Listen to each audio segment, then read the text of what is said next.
Every revolution begins with a cause. A single purpose that unites a band of brothers. To march shoulder to shoulder into battle with a thirst for victory. Rebels paved the road to revolution with sacrifice, hard work, selflessness, desire. The course is set in motion, driving towards one goal. Scars mark the defeats in pursuit of an overthrow of the normal, the expected. Lynch scores for Robert Morris.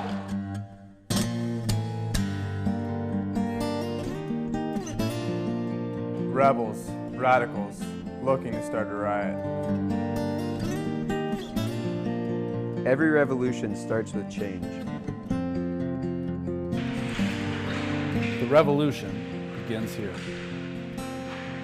Road to Revolution, a season with Robert Morris Colonials hockey.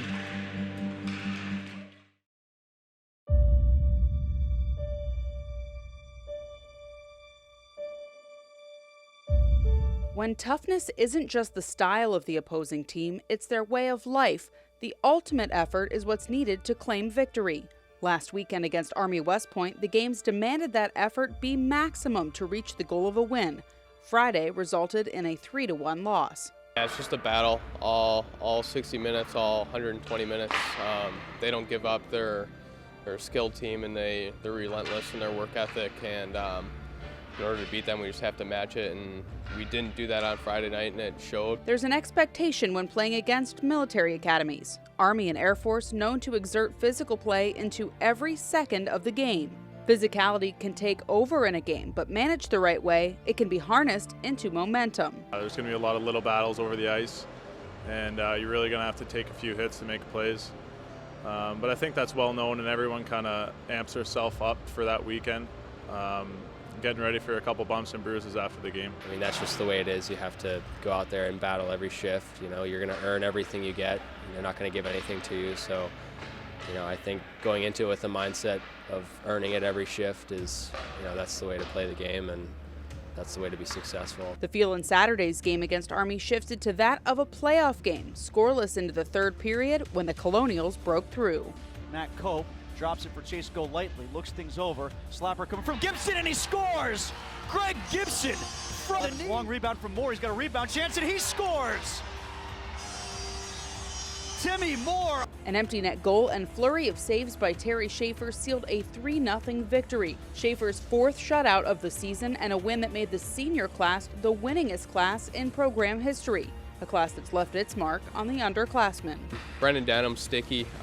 He's a big guy, and he plays physical, and he may not be the most skilled guy out there, and you know, he always works hard every day in practice, every game, and he just uses his size and speed to his strengths, and plays with high emotion and competes hard, and that's kind of my job too. That's kind of how I play, so definitely sticky. I try to take after.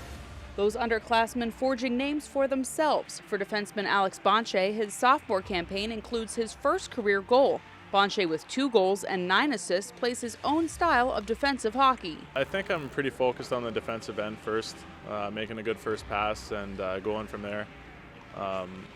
In the offensive zone, I'm just trying to get pucks on net, find the right player. But I think the defensive zone is definitely first for me. One of the keys to any hockey team making a postseason run is depth, something that's been developing with the fourth-line forwards this season.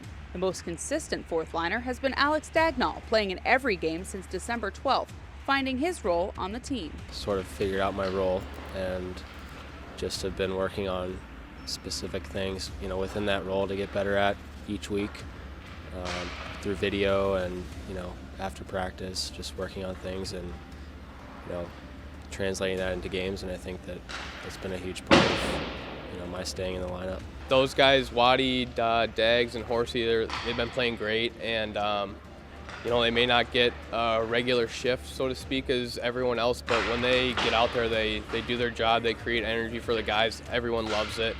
All 3 of them can lay the body pretty good, so it's nice to see him knock some guys down. And I just remember last year me and Doro would be playing with whether it was Rigotti or Jones, and we just try to have that energy. And I think it was the first or second night against Niagara in the playoffs last year, me and Doro each had a goal, and So, you know, hopefully they can keep it going and, you know, just keep that energy up, and they contribute whether it's on the score sheet or not. Everyone knows that they're contributing. Colonials will face second-place Air Force this weekend on the road, a chance to clinch the regular season championship with a sweep. But the team knows it's first things first. I think this final run here, everything kind of feels like a playoff game, especially against Army and then Air Force this coming weekend.